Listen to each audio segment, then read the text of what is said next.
Olá, crianças do terceiro ano! Tudo bem com vocês? Sejam bem-vindos para mais uma aula do ensino religioso. Hoje nós falaremos de um assunto que é muito importante que nós vamos lembrar.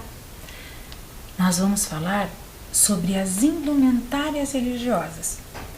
Mas antes, vamos organizar o nosso material? Hoje precisaremos de caderno, lápis grafite, lápis de cor e a borracha. Eu aguardo.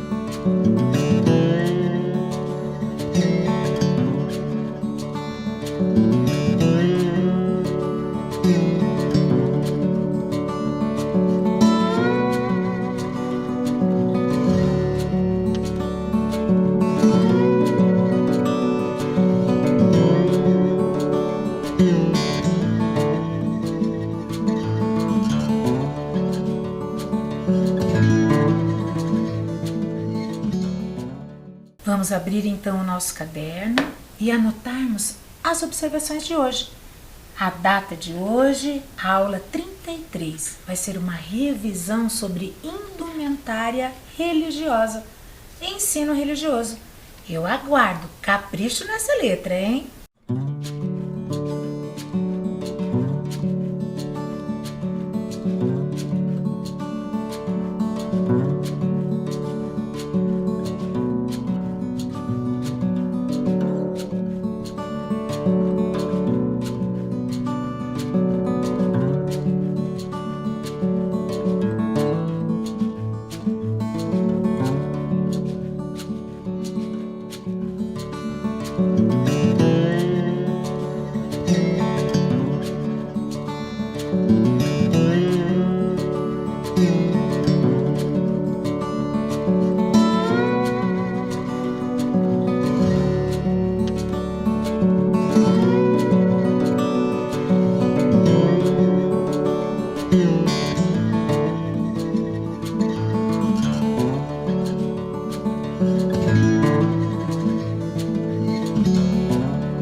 pouquinho o que nós conversamos na aula passada.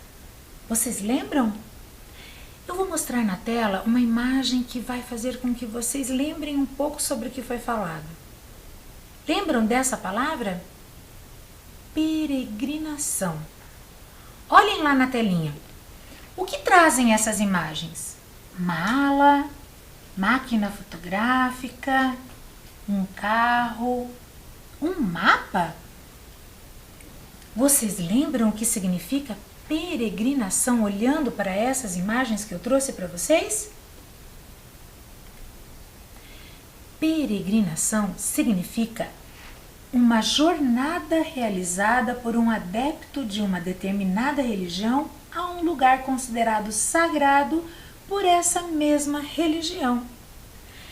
É uma viagem que tira uma pessoa, um fiel, de um local até o local sagrado, que é o seu destino. Essa pessoa é chamada de peregrino. Ele busca cumprir suas promessas, os seus votos que ele tem com as suas divindades, tornando assim essa experiência uma experiência sagrada. Também é usado a palavra romeiro para essas pessoas. É um sinônimo. Pode ser peregrino ou romeiro. Professora, e pessoas que também viajam para conhecer locais? Também pode ser chamado de turista. Pode, mas daí não é a mesma coisa que peregrino. Por quê? O turista, ele viaja na maioria das vezes por diversão, por curiosidade. Ele escolhe os seus destinos porque eles são famosos e tem muitos lugares sagrados que são famosos. O trajeto que essa pessoa que vai conhecer esses lugares só pela curiosidade faz uma viagem comum. A peregrinação precisa existir na pessoa que o faz um objetivo sagrado. Na aula passada nós vimos alguns locais de peregrinação no Brasil. O Santuário Basílica do Divino Pai Eterno, em Goiás, o Teatro Nova Jerusalém, em Pernambuco, o Templo de Salomão, lá em São Paulo, a Festa de Santa Bárbara para a região católica, ou Iansã, para o Candomblé, lá na Bahia, e o Recife Sagrado, em Pernambuco. O Recife Sagrado é uma peregrinação por vários lugares religiosos da cidade de Recife. E hoje o nosso assunto vai ser indumentárias religiosas. Quem lembra dessa palavra? Hoje nós vamos revisitar a aula onde nós estudamos sobre a indumentária religiosa. Vocês lembram o significado dessa palavra indumentária? É o mesmo que roupa, isso mesmo.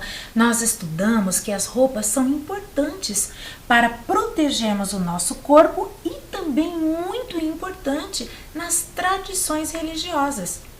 Quando começamos a falar sobre esse assunto, nós estudamos a evolução das indumentárias. Os homens das cavernas já se cobriam com peles por dois motivos. O primeiro deles era bem simples, eles precisavam se proteger das intempéries da natureza, do frio, da chuva e até evitar alguns machucados.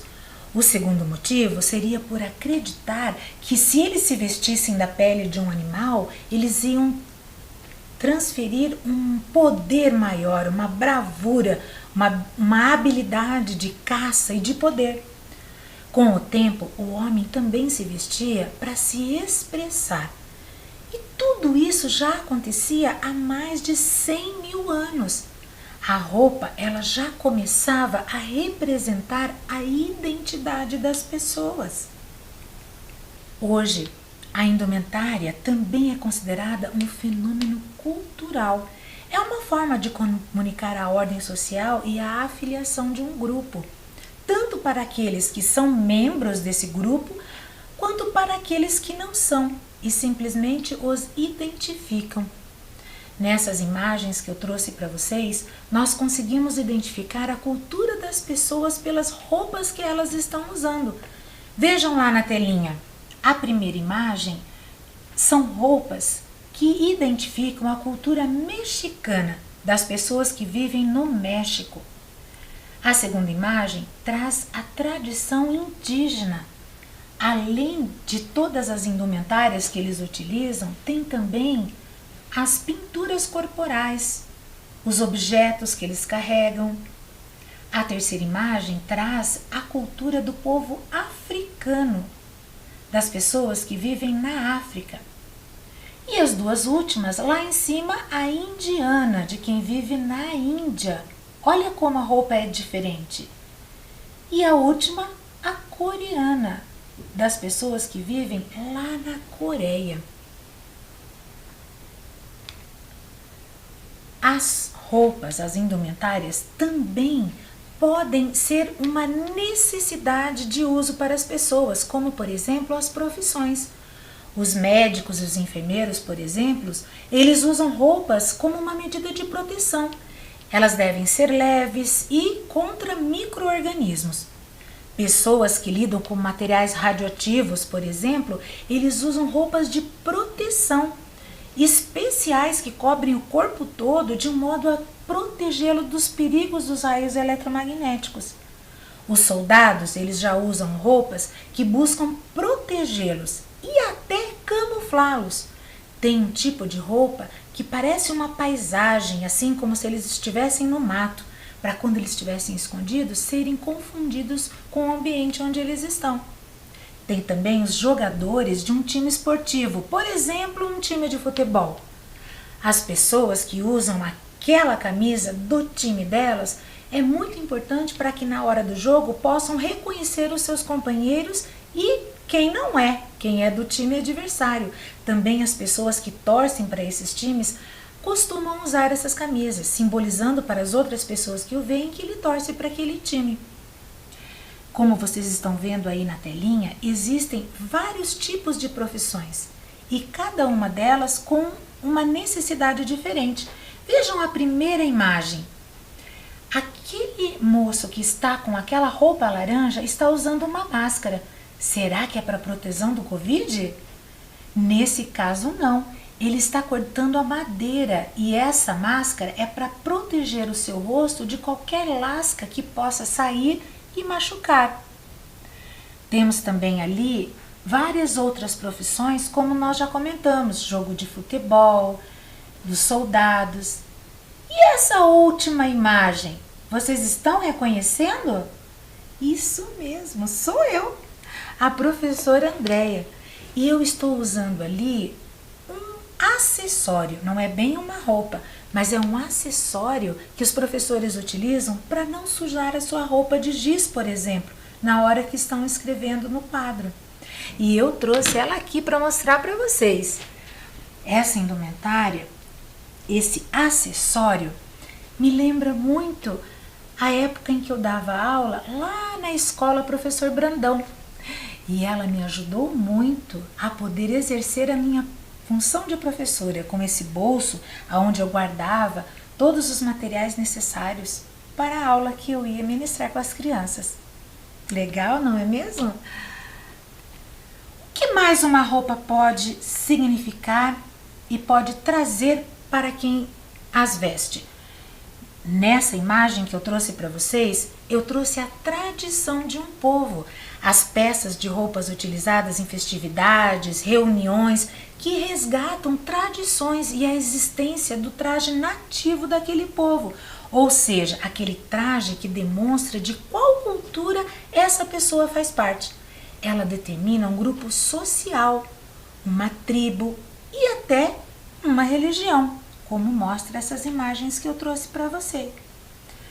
Qual tradições mais ela pode nos trazer? Bom, antigamente o tipo de roupa usada era diferente entre as culturas e fazia parte dela, passadas de geração em geração, todos os dias, diariamente. Hoje já não é assim. São usadas essas roupas em festividades para lembrar desse tempo.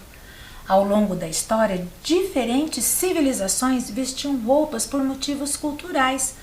Alguns exemplos conhecidos de roupas tradicionais que fazem parte da sociedade ocidental incluem, sabe o quê? O vestido de noiva, isso mesmo, normalmente de cor branca. E a cor preta? Aonde que normalmente é utilizada? Nos funerais, quando uma pessoa falece. uma bata com um chapéu quadrado na cabeça, como mostra essa última imagem, o que traz de lembrança para vocês? Isso mesmo. Isso demonstra que essa pessoa está se formando numa das fases da vida escolar que ela viveu. A roupa, ela pode trazer muita informação sobre as pessoas que a utilizam. Pode até representar a sua fé, vocês sabiam? A religião que ela resolveu seguir. Então quer dizer, professora, que as indumentárias podem ser religiosas e não religiosas também? Isso mesmo. Vamos conhecer um pouquinho, então, as vestimentas religiosas? Nós estudamos que as vestimentas utilizadas no ambiente religioso, eles possuem significados e não são apenas de um gosto pessoal. Eu não visto a roupa que eu quero para seguir a minha religião, e sim aquela que a representa. O modo de se vestir de uma pessoa conforme a religião da sua fé demonstra conhecimento sobre a sua própria crença. Como assim, professora? Vamos ver algumas delas. A espiritualidade indígena. Os indígenas, eles carregam no corpo e no rosto a identidade cultural do seu povo. As pinturas são as marcas de muitas etnias e são diferentes de cada ocasião para ocasião. As tintas, elas são feitas de elementos naturais que vêm da natureza, do fruto do urucum e do genipapo, e podem se manter na pele por 15 a 20 dias. Isso mesmo. E também eles usam plumas, que são as penas. Elas são utilizadas de duas maneiras, ou para serem coladas no próprio corpo, ou para serem confeccionados como decorações. Pode ser usados nas tangas, nos cocares, nos colares, nas pulseiras, brincos, ornamentos que eles colocam no nariz ou na orelha, ou mesmo no lábio. Também máscaras, enfeites de cabelo e mantos. Eles usam muita criatividade com o uso dessas penas, dessas plumagens. A outra religião que nós vamos ver é o budismo. As vestes usadas pelos monges budistas, eles remontam ao tempo lá de Buda, muito antigamente. Existem geralmente 3 componentes para essa vestimenta. Um deles é uma roupa interior que eles usam, normalmente uma tanga. Depois, por cima, vem um manto. E por último, uma túnica exterior, que é essa que vocês estão vendo aí na telinha. Na época de Buda, essas vestes monásticas, elas foram remendadas, sabia? Pedacinho por pedacinho. Sabe para quê? Para que as pessoas pudessem refletir que essas pessoas tinham uma vida simples, uma vida aonde eles juraram viver com simplicidade. Embora as cores dessas vestes variam de região para região, as vestes usadas antigamente pelos monges budistas eram provavelmente da cor amarelo ou laranja e eram tingidas também com um material vegetal natural chamado de curcuma ou açafrão. Na religião dos Hare Krishnas, vejam lá quanta diversidade. Essas vestes, essas roupas são chamadas de devocionais, ou seja, indicam a sua devoção, a sua fé na religião. Essas roupas eles usam no cotidiano, ou seja, no dia a dia, quando eles saem nas ruas para distribuir os seus livros à população. Eles também vestem essas indumentárias quando eles vão para um altar ou uma festividade. E na religião do cristianismo, olhem lá na telinha. Um dos grandes significados das vestimentas dessa religião é a batina. E ela serve para lembrar ao padre e aos outros integrantes da religião que ele abriu mão de muitas coisas para se dedicar a Cristo, também com muita simplicidade, com pobreza, embora ele tenha uma vida cheia de alegria por todas as ações e celebrações que ocorrem dentro da igreja. A roupa utilizada pelas freiras é chamada de hábito e geralmente é uma túnica lisa. Algumas freiras, elas vestem sobre essa túnica uma touca que cobre a cabeça e o pescoço e aparece só o seu rosto.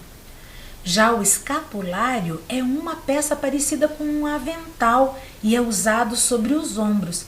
Também é muito comum nessa religião usarem o véu transparente na cabeça, como mostra aí nessa última imagem. Vocês estão vendo na imagem esse chapeuzinho em cima da cabeça das pessoas? É o quipá. Ele é um pequeno chapéu em forma de circunferência, utilizado no judaísmo tanto como um símbolo da religião, como também como temor a Deus. É isso que significa dentro dessa religião. É usado em ocasiões especiais, por devoção. E também por alguns no cotidiano, no dia a dia. Mas a maioria utiliza nessas cerimônias especiais. A palavra kippá, ela significa arco. E ela serve como uma lembrança constante da presença de Deus, que como um arco protege e guia as pessoas que o usam.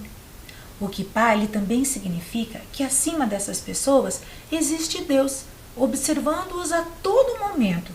E vocês sabiam que só os homens podem usar o kippá? É isso mesmo. No islamismo, a roupa masculina tradicional é essa que vocês estão vendo aí na telinha. Ela é chamada de kandura. É uma veste longa e branca. E vocês estão vendo um lenço na cabeça? Esse lenço é chamado de gutra, amarrado com uma corda preta chamada agal. Nem todas as mesquitas, os templos sagrados dessa religião, permitem visitantes, vocês sabiam? Mas aquelas que recebem os turistas têm como regra obrigatória, mesmo para quem não faz parte da religião, usar um lenço na cabeça para as mulheres. E para todas as pessoas, homens ou mulheres, precisam estar descalços. Isso mesmo, é uma tradição. São ainda proibidas algumas roupas para entrar nesse templo. Saias muito justas, calções muito curtos. Pessoas com as costas à mostra não são permitidos dentro desse lugar que é considerado sagrado. Vocês já ouviram falar no véu que é usado lá no islamismo? O véu utilizado pelas mulheres, como por exemplo as islâmicas, elas podem significar um distanciamento do mundo exterior. Pode significar modéstia e também virtude. Olha lá na telinha, eu trouxe alguns tipos de véu para vocês conhecerem. Tem o hijab, que significa iludir o olhar. Ele esconde o cabelo, as orelhas e o pescoço. Deixa aparente apenas o contorno do rosto. O uso generalizado no mundo muçulmano. Olha lá o segundo véu, se chama chador. É uma vestimenta tradicional das mulheres do Irã, principalmente as praticantes. É um grande tecido semiaberto colocado sobre a cabeça. Esconde todo o corpo, exceto o rosto e as mãos. Tem também o niqab, que é um véu integral. Ele esconde todo o corpo, deixando só uma abertura para os olhos. Seu uso se estendeu por influência do islamismo, que principalmente na área urbana. E tem a burca, que é uma vestimenta tradicional do povo pashtun, do Afeganistão. Cobre toda a cabeça e o corpo. Uma rede esconde até os olhos. Os talibãs impuseram o uso obrigatório para as mulheres dessa indumentária. Olha que curioso, crianças! A tradição desse povo judeu é tão forte que, mesmo não existindo a roupa de banho que eles usam na tradição, aqui no Brasil, eles mandam confeccionar numa costureira. Vocês acreditam? Prestem atenção nesse vídeo e vocês vão ver que curiosa essa reportagem. Um modo de vestir diz muito sobre uma pessoa. Em algumas religiões, por exemplo, o uso de determinadas peças que chama atenção nas ruas paulistanas revela crenças e comportamentos.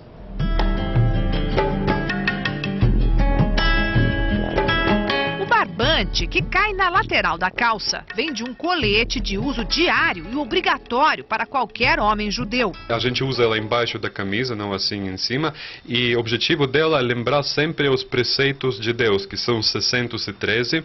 Então, de acordo com nós, aqui com cálculos cabalísticos, dá o número 613.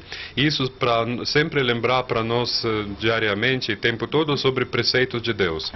Sobre a cabeça, a kippá virou uma espécie de símbolo do povo judeu. Simboliza Deus acima do homem. E por isso, a kippá deve ser usada o tempo todo, dia e noite. Você dorme com a kippá? Sim. E não cai durante a noite? Pode ser que pode ser que cai, mas quer dizer, como eu falei, durante a noite não tem esta obrigação como durante o dia. Para as mulheres, blusa de mangas até o cotovelo, fechada no colo, e saia abaixo do joelho. Mas e na praia? Estela conta que a mulher judia também vai, mas com um avental como esse por cima do maiô. Isso aqui é um tactel que a gente compra o tecido, também não tem pronto no Brasil, e manda fazer um tecido de surfista, né, que o surfista usa porque não absorve a água e ela seca mais rápido, e aí ele cobre o corpo para realmente a perna não aparecer. A regra é a mesma para as crianças. Quando tá calor, daí, tipo, você pensa assim, eu queria estar na praia de shorts. Quem não é diferente hoje em dia? Cada tribo com a sua cultura e com seus costumes. Não chama atenção uma pessoa de cabelo azul? Pode chamar atenção uma pessoa de véu também. A Isha diz que não se incomoda com os olhares curiosos. Do corpo de uma mulher islâmica, só se pode ver o rosto e as mãos. Eu também precisei me adequar. Uma túnica comprida e o hijab, o véu islâmico. Para entrar numa mesquita, uma mulher só pode estar coberta, né? Só com as mãos de fora e os cabelos também cobertos.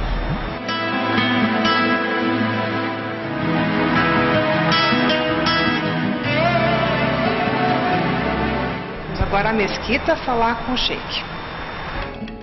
Só assim o líder espiritual aceitou me receber para uma conversa na mesquita.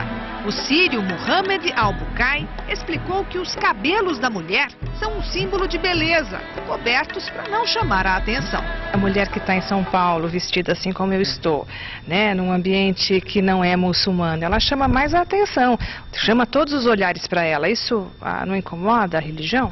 Se ela, por exemplo, usa roupa, por exemplo, curta, usa roupa transparente, ela vai chamar a atenção, mas de uma forma errada. Cecília se converteu ao islamismo faz apenas 1 ano. Conta que levou um tempo para dominar o véu. A estranheza do início agora dá lugar a outro sentimento.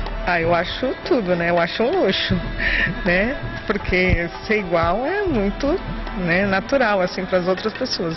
Mas eu passar na rua, todo mundo me olhar, eu de cabeça baixa, andando com aquele véu, eu acho, assim, muito legal. Viram quanta curiosidade, quanta coisa nós podemos aprender sobre as religiões através das suas vestimentas? Temos agora a indumentária religiosa da Umbanda. Para os fiéis dessa religião, o branco não é só uma cor, vocês sabiam? Ela é o somatório de todas as cores. Vocês sabiam que se nós conseguíssemos reunir todas as cores que existem, ia aparecer o branco? Isso mesmo, ela tem até uma propriedade terapêutica, ou seja, traz uma energia, que no caso do branco é uma energia positiva, refletora, que favorece inclusive o pensamento, estimula os pensamentos mais puros que existem, traz uma paz. Quando não estão sendo usadas em cerimônias, normalmente elas ficam separadas das outras roupas dessa pessoa, desse fiel. O fiel dessa religião, ela não deve ir vestida de casa com a roupa de trabalho. Não, ela tem que chegar no local e colocar a roupa quando for cumprir a sua tarefa religiosa. E no candomblé, prestem atenção nessa imagem. Vocês estão vendo um pano no ombro? Esse pano é chamado o pano da costa. É um de uso exclusivo das mulheres nos cultos africanos. Sabe por quê? Porque a sua principal função é proteger o corpo da mulher. das iamis que eles chamam. Geralmente ele é retangular, tradicionalmente branco ou bicolor, ou seja, de duas cores. Usado sobre os ombros, ele pode ser listrado também. Pode ser estampado ou bordado com renda. O nome pano de costa pode ser derivado da sua origem, sabe por quê? Porque ele vem lá da Costa do Marfim, que é um país que fica lá na África. Ou do fato dele ser colocado nos ombros e nas costas da pessoa. É a peça mais significativa historicamente dentro do vestiário africano. A maneira de amarrar, colocar ou enrolar o pano, ela varia de acordo com o ritual que está sendo desenvolvido naquele momento, ou até da posição hierárquica da pessoa que o usa dentro dessa religião, da posição aonde ela se encontra. E o hinduísmo? Olha quanta coisa! Os indianos, eles usam o dote, é um tecido grande enrolado como uma calça e em algumas ocasiões possuem um manto para cobrir o peito.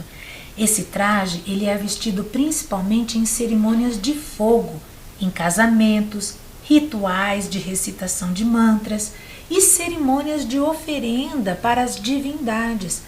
As cores do dote variam entre branco, laranja e amarelo, porque representam a espiritualidade da tradição védica, ou seja, da tradição que é escrita no livro sagrado dessa religião. Às vezes, inclui um turbante também, que atua como um símbolo de devoção e dedicação às leis da sua religião. Hoje nós aprendemos sobre diversas indumentárias religiosas. As nossas aulas trouxe um pouquinho de cada religião e como que elas possuem as suas crenças, o seu modo sagrado de se vestir, e também nos lembrou algo muito importante. Nos lembrou que as suas diferenças precisam ser, isso mesmo, respeitadas. A intolerância religiosa traz atitudes ofensivas às crenças e práticas religiosas. Mas o Brasil, ele é um país laico. Vocês já ouviram falar nessa palavra? Pois é, todos nós brasileiros temos o direito de escolher qual é a religião que nós vamos seguir. Isso está escrito na nossa lei brasileira. Mas, infelizmente, nós temos visto algumas ações e alguns acontecimentos que não respeitam o direito que temos de professar a nossa fé. É triste que ainda convivemos com o preconceito de alguns grupos que julgam a sua crença mais importante do que as outras. É triste saber que algumas pessoas acham que o seu saber e a sua crença se sobrepõem aos demais. E é muito triste isso. Nós temos que aprender a respeitar. E eu fico muito feliz que vocês estejam aí prestando atenção nas nossas aulas e aprendendo sobre todas essas religiões. Porque assim, por mais que não seja sua, você vai respeitar. Porque para aquela outra pessoa que a segue, é muito importante que assim seja feito. Parabéns! Um beijo da professora Andréia. Vamos para a nossa atividade de hoje? Na atividade de hoje, nós vamos decifrar uma frase. Vocês lembram que nós já deciframos essa carta enigmática que está aí na tela? Nós vamos lembrar como nós fizemos. Vejam lá quem lembra. A primeira representação é da imagem de um repolho, que ali diz para tirar a sílaba polho, somar o S. Então ficaria re mais S. Daquele símbolo que traz o peixe é para ser tirado o che, então fica pei. E do símbolo da lata, se eu tirar o lá, fica o tá, junto com o N, e no próximo símbolo, que é o dominó, tirando o minó, fica o do. Essa é a carta As do baralho. E aqui nós tiramos da palavra lixo o xô e fica li. Então, reunindo todas as outras letras que sugere essa carta enigmática, fica respeitando as religiões. Viram como é fácil? Então agora é com vocês. Olhem bem todos esses símbolos, tirem as letras que sugerem a carta enigmática e descubram qual é essa frase. Eu aguardo.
Então vamos para a resposta.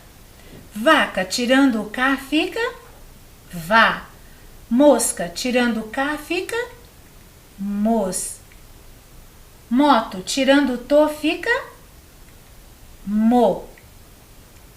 Casa tirando o cas fica a. Pato tirando o to fica pá. Somando todas as outras letras, como fica então essa frase? Vamos promover a paz. Muito bem, crianças! E com essa atividade agora, nós terminamos a nossa aula. Só precisamos fazer uma revisão de tudo que foi falado. Vamos lá? Relembramos sobre alguns lugares de peregrinação no Brasil. Revisamos os conhecimentos sobre o histórico e a tradição das vestimentas religiosas. E assim, nós trazemos a lembrança de todas aquelas dicas que ainda não podemos esquecer, porque ainda precisamos tomar muito cuidado nessa época de pandemia. Lavem muito bem as mãos, fiquem em casa, mas se precisar sair, não esqueçam, usem a máscara. Até a próxima, crianças!